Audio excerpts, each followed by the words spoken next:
Physical faults and maintenance.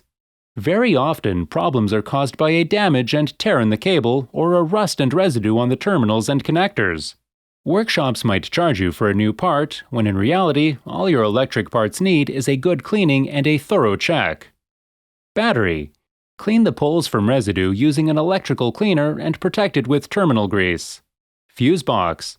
Remove the fuses one by one and clean it with electrical cleaner. Grounding cable. Check for any damage. If found any, replace with a new one. If not, clean the connectors with electrical cleaner. Any other cables and connectors. Check all the cables for damages, tears, and burns. Replace if found any. Clean the connectors with electrical cleaner. If you liked this video, please don't forget to give it a like.